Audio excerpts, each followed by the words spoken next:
नमस्कार, मी शुभांगी पंडित. स्वतेज न्यूज मराठीच्या बातमीपत्रात आपलं स्वागत आहे. तर पाहूया आजच्या काही ठळक घडामोडी. तुमच्या माध्यमातून मला सर्व जनतेला सांगायचं आहे की एक व्यक्ती जर दोषी निघत असेल तर सर्वांना दोषी दोषी धरू नये, मला असं वाटतं. कारण आज तुम्ही पाहतो की आज खेड्यापाड्यामधले जो मुलं आहेत, गोरगरिबाची मुलं आहेत, रिक्षा चालकांची मुलं आहेत, आज नांदेडच्या आजूबाजूचे किंवा नांदेडच्या शहरामधले जे मुलं आहेत आज डॉक्टर होत आहेत. त्याचं कारण म्हणजे काय की आज क्लासेसवाल्याने जी काही मेहनत घेतलेली आहे त्या मेहनतीमुळे आज पूर्ण महाराष्ट्रामधून आज सगळ्यांची मुलं आज डॉक्टर होत आहेत. तर मला असं वाटतं की एका व्यक्तीमुळे सगळ्यांना दोष देणं मला वाटतं थांबवावं. जे काही संघटनेचे पदाधिकारी आहेत त्यांना सुद्धा आम्ही सर्वांच्या वतीने मी सर्वांना विनंती करतो की एका व्यक्तीमुळे सर्वांना दोष देता कामा नये. ही आपल्या माध्यमातून सर्वांना विनंती आहे. महाराष्ट्रामध्ये 3 मेला जी परीक्षा नीटची झालेली होती त्या परीक्षेमध्ये खूप मोठा कॉफी म्हणा किंवा त्या ठिकाणी पेपर फुटीचं प्रकरण जे घडलेलं आहे आणि हे निदर्शनास आल्यानंतर केंद्र सरकारने ही परीक्षा रद्द केलेली आहे. परीक्षा रद्द केलेली आहे हे खूप योग्य झालेलं आहे, परंतु यामुळे मुलांवर जे दडपण आलेलं आहे, जे खरंच मेहनती मुलं होती, गोरगरिबांची मुलं होती, त्यांनी अहोरात्र दिवस रात्र एक करून मेहनत करून परीक्षा दिल्यानंतर त्यांना परत एकदा आता 21 जूनला पुन्हा परीक्षेसाठी तयारी करावं लागणार आहे. खरं म्हणजे अशा परिस्थितीमध्ये शासन या ठिकाणी या विद्यार्थ्यावर जो अन्याय झालेला आहे तर असा अन्याय पुन्हा होऊ नये म्हणून या पेपर फुटीमध्ये जे कोणी दोषी असतील त्यांच्यावर कठोरातली कठोर कार्यवाही झाली पाहिजे. आणि ही कार्यवाही करत असताना एखाद्या क्लास संचालकाने गुन्हा केलेला आहे किंवा या गुन्ह्यात अडकलेला आहे म्हणून बाकी इतर जे क्लास आहेत त्यांना दोषी न धरता किंवा बाकीच्या क्लासेसवर कुठल्याही प्रकारचं दडपण निर्माण न करता क्लासेस परत एकदा सुरळीत राहणार आहेत आणि क्लासेसवर शासन कुठल्याही प्रकारचं जे दोषी नाहीत त्यांना विनाकारण त्यांच्याबद्दल कुठल्याही प्रकारची बदनामीकारक अशी विधान किंवा वाक्यप्रयोग होऊ नये अशी आमची अपेक्षा आहे. प्राध्यापक शिवराज मोटेगावकर सर यांचे लातूरमधून क्लासेस सुरू झाल्यानंतर संपूर्ण महाराष्ट्रात 4-7 ठिकाणी क्लासेस आहेत, परंतु पेपर फुटीमध्ये जेव्हा त्यांचं नाव आलं त्यावेळेस आम्ही कोचिंग क्लासेस संघटनेच्या मार्फत सुरुवातीला त्यांची फक्त CBI इन्क्वायरी सुरू असल्यामुळं आम्ही कुठल्याच पद्धतीचं निदर्शनही केलं नाही, त्यांच्याबद्दल निषेधसुद्धा व्यक्त केलेला नव्हता.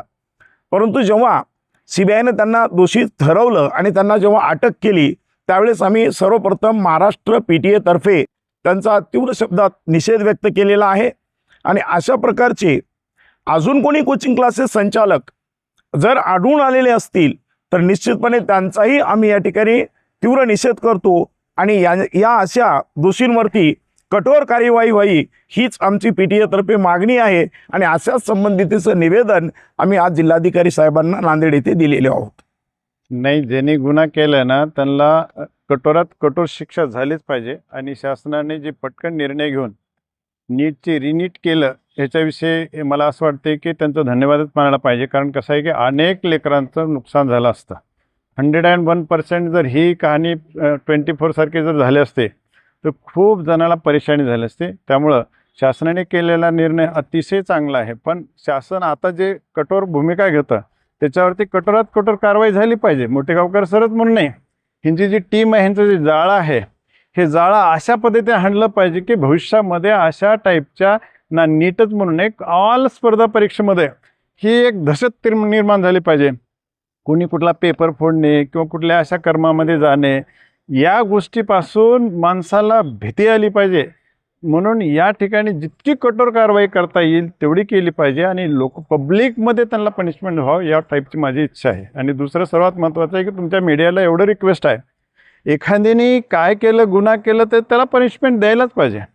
पण आज महाराष्ट्रातल्या या सर्व कोचिंगच्या लोकांनी किंवा या ऑल ओव्हर इंडियाच्या लोकांनी रात्रंदिवस रक्त हे करून आटून या एज्युकेशनसाठी खूप प्रयत्न करतात. एवढं मात्र लक्षात ठेवायला पाहिजे की ज्याच्यामुळं तुम्ही ही जी स्टेटमेंट करायला लागलेत कोचिंग क्लासेस हे माफिया आहे, असले आहे, तसले आहे, तेवढे वर्ड काढावं असं मला वाटतंय. कारण कसं आहे, माफिया ह्या त्या गोष्टी असतात ना ह्या क्षेत्रामध्ये येत नाहीत. आम्हाला असं वाटतं 101%. त्यामुळं चुकलं तिथं 100% पनिशमेंट द्यावा. आज आम्ही रियालिटीमध्ये सांगतो, सगळ्या टाईपचे टॅक्स भरतो रिअलमध्ये. विशेष म्हणजे पालक या ठिकाणी GST भरतो. म्हणजे ह्यात विशेष असा आहे की पालक स्वतः एकतर शिकवायला पैसे बी देतो आणि आमच्या लेकराला शिकवू द्या म्हणून गव्हर्नमेंटलाही पैसे देतो. आणि या ह्याच्यामध्ये कुठल्या प्रकारचा असं निगेटिव्हिटी फैला करून पालकांमध्ये किंवा विद्यार्थ्यांमध्ये भ्रम तयार होऊ नये. छानपैकी जे पूर्वी चालणार होतं तसं चालायला पाहिजे. हे कोचिंग फक्त नीटसाठीच नाही आहे. हे ज्या काही ऑल ओव्हर स्पर्धा परीक्षा आहेत, ह्या फक्त स्पर्धा परीक्षा कोचिंग सेंटरमुळं चालतात. ह्या सगळ्यांना माहिती असली पाहिजे. मग ते UPSCच्या असेल, MPSCच्या असेल, ऑल टाईपच्या एक्झाम असतील. मग त्या लोकांना, त्या लेकरांना डिप्रेशन येऊ नये ह्याची दक्षता सर्व मीडियाने घ्यावी एवढी माझी रिक्वेस्ट आहे. कारण कसं आहे, आज जर थोडक्यात काय वाटतं की एखाद्याला आपण टॉर्चर करत असताना अनेकांना जर अनेक वेगवेगळे शब्द जर बोलायला लागले, ह्या लोकांनी काहीतरी मेहनत करून हे कमवलेलं नाव आहे. शासन खूप छान आहे, शासन परीक्षा घेतं. पण परीक्षा घेण्यासाठी जेवढी काही मदत लागते ऑल ओव्हर या स्पर्धा परीक्षेला फक्त ह्या लोकांची बी तेवढीच मेहनत आहे, हे सगळ्यांना माहीत आहे. म्हणून मीडियाच्या लोकांना परत मी रिक्वेस्ट करतो, प्लीज अशा माफिया ह्या त्या वर्डिंग वापरू नका. तुम्हाला काही चौकशी करायची असेल तर प्रामाणिकपणे सगळ्यांची चौकशी करू द्या, त्यात काही प्रॉब्लेम नाही. पण एकानं केलं म्हणून तुम्ही या गोष्टी जर सगळ्यांना लादत असाल तर मला थोडंसं वाईट वाटतं. बाकी काहीच नाही. धन्यवाद. तुम्ही खूप छानपैकी आमची मुलाखत घेतलात. ह्याचा असा अर्थ असतो की तुम्ही आमचा सन्मान करायला लागलात. पण फक्त आता एवढंच आहे, सन्मान करता बाकी कोचिंगवाल्यावरती दहशत येणार नाही. आणि गोरगरीब आहे ना, ही चांगले जेवढे काही चांगले लेकरं आहेत की ज्यांना नोकरीसाठी पैसा मिळाला नाही, ते पोट भरून खायला लागलेत आणि सकाळी 4:30 पासून संध्याकाळी 11पर्यंत काम करतात. 12 घंटे आम्ही 20 वर्ष शिकवल्यानंतर आज नांदेडमध्ये, तुम्हाला सगळ्यांना माहीत आहे, नांदेडमध्ये कुठंतरी नॅशनल लेवलला नाव गेलेलं आहे. आणि हे सगळ्यांनी तुम्हाला टिकवून ठेवता आलं पाहिजे. यासाठी सगळ्यांनी प्रयत्न करा. आमचं काही चुकलं असेल किंवा आमच्या काही कंडिशन असतील, ह्या सगळ्या त्यांची प्रॉपर शासन मान्य लादायला काहीच अडचण नाही. मग त्या कुठल्या टॅक्सेशनच्या असतील किंवा कुठल्या रूल्सच्या असतील किंवा मुलांच्या सुविधेच्या असतील, या टोटल तंतोतंत आपल्यावर अप्लाय करा. 100% आम्ही ते फॉलो करू. पण विनाकारण काही गरज नसताना ही जे कॉमन जे स्टेटमेंट चालू आहे तेवढं थांबवा. आपले हे जे साम्राज्य तुम्ही म्हणायला लागलात ना, हे साम्राज्य तुम्हाला आजच दिसलेलं आहे का? तुम्हाला पहिलं दिसत नव्हतं का? हे अशा त्या गोष्टी तो पार्ट वेगळा झाला. पण हे जे पेपर फुटी आहे, हे लिकेज आहे ना फक्त मोठे वगैरे या वर्षीच केलं नाही की सगळेच बघा ना तुम्ही, UPSCचे पेपर फुटले, MPSCचे पेपर फुटले, तुमच्या TETचे पेपर फुटले. ही जो प्रकार चालू आहे हे थांबावं अशी आमची इच्छा आहे. ह्याच्यासाठी कोणीतरी तुम्हाला तुमच्या लक्षात येईल, कोणीतरी एकदा जिम्मेदार झालं पाहिजे. शासनाने सहज घेऊ नये. इतर गोष्टीमध्ये सहज घेणं सोपं आहे, पण एवढा आज लेकरं काय होतं माहीत आहे का, इतकी ते मरमर तयारी करतात. आणि अशा तयारीमध्ये जर अशा गोष्टी घडलेल्या ना, या गोष्टी बाकी कमावणारे कोण काय केलं त्याच्यावर मला फार बोलायची गरज नाही. पण मला एवढंच बोलायचं की लेकरांनी काय गुन्हा केला होता की जेणेकरून आज एवढी मोठी पनिशमेंट भेटायला लागली. याच परीक्षेत नाही हो, मागचे तुम्ही बघा ना, UPSCच्या परीक्षेमध्ये, MPSCच्या परीक्षेमध्ये, तुमच्या टीचर सिलेक्शनच्या परीक्षेमध्ये, म्हणजे इतकं सोपं झाले हे डिस्टर्ब करायला. तेवढं होऊ नये एवढी काळजी घ्यावं. बाकी सरळ होतात. आणि त्याच्यामुळे कसं आहे की तुम्ही रूल्स टाकून द्या ना, रूल्स टाकून द्या. नुसते एकच रूल्स नाही, टॅक्सेशनचे रूल्स टाकून द्या, ह्याचे रूल्स टाकून द्या. ते सगळे आम्ही फॉलो करतो. काही विषय नाही. आम्हाला एखाद्या व्यक्तीविषयी आम्हाला काही बोलायचं नाही. व्यक्तीविषयी तुम्ही पाहायला लागला त्याच्यावर मी फारसं काही बोलू शकत नाही. मी आता पाहिलं ते मोठेगावकर सरचं या वर्षापुरचं, ते बी त्याच्या कॉमन याच्यामधून आलेलं आहे. मी पूर्वी कोण फोडलं काय याच्यावरती मी कधी पाहत बी नाही, कधी बघत बी नाही. कारण कसं आहे, माझा शेड्यूल आहे ना, सकाळी 6 ते 12 आणि दुपारी 3 ते 9 नॉनस्टॉप 12 घंटे टीचिंगचं. तुम्हालाच माहीत आहे, तुम्ही माझे विद्यार्थी आहेत. त्याच्यामुळे ह्याच्यावर मी बाकी कुठलं भाषण करत नाही, कुठलं भाष्यही करत नाही. कारण मला हे कुठल्याच प्रकारचं माहिती नाही. मी फक्त काल मी एकदा न्यूज बघत असताना मला वाटतंय कुठल्या तरी एका न्यूजवाल्याने असं सांगितलं की हे कोचिंग म्हणजे माफिया सेंटर आहे. ह्याच्यामुळे दुःख आलं नाही, त्याच्यामुळे तेवढं मी व्यक्त झालं. थँक्यू. होऊ नये ना हो, कारण रात्रंदिवस मला सांगा, जर समजा एकदा कदाचित सगळे कोचिंग क्लासेसवाल्यांना तुम्ही घरी बसवलात, त्यांना काय खायला घालता? एक. दुसरं, सगळ्याच कोचिंग क्लासेसवाला एवढं निर्बंध टाका, त्याने कोचिंगच घेऊ नये. पॅरलल तुमच्याकडे सिस्टम आहे का आज पालकासाठी?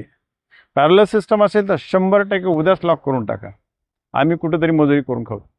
पण ह्या सगळ्या गोष्टी आहेत ना, एवढं सोपं नाही आहे. कारण कसं आहे, नॅशनल लेवलचा सिलेबस IIT सारखा सिलेबस आहे ना, या सिलेबससाठी आज महाराष्ट्र स्टेट काय झुंजतंय माहीत आहे का? 90% लोक आपण बाहेरच्या स्टेटमधून आणून त्या शिकवणी करून घेतात. हे एवढं सोपं नाही आहे आणि चांगल्यापैकी 4 वर्षात स्टँड झाले. आणि अशी जर सगळ्या गोष्टी जर झाल्या ना, पालकांना, आमच्या नांदेडवाल्यांना किंवा महाराष्ट्राच्या लोकांना 1000 किलोमीटरच्या दूर जाऊन परत तेच कहाणी होईल की जे दुसऱ्या स्टेटमध्ये आहे ना जाऊन पूर्वी करायचे लोक, त्या पद्धतीचं आपल्याला या ठिकाणी करावं लागणार आहे. तर त्यासाठी थोडं सहकार्य करा. सगळी काळजी आम्ही घेतो. आमच्या काही चुका होत असतील तर मधून तुम्ही आम्हाला डायरेक्ट टोकत राहा ना, काय प्रॉब्लेम आहे, तुम्ही शासनाने निर्बंध टाकून द्या, करतो आम्ही, काय अडचण नाही. तर ते फक्त नियमाच्या बाहेर एकमेवच क्लास होता सिर्फ मोठेगावकडचाच, दुसऱ्या कोणाकडे नाही गेला ना. तर नशिबानं कसं असतं माहिती आहे का, काही गोष्टी आहेत ना परमेश्वर काही दिवस टिकवतो.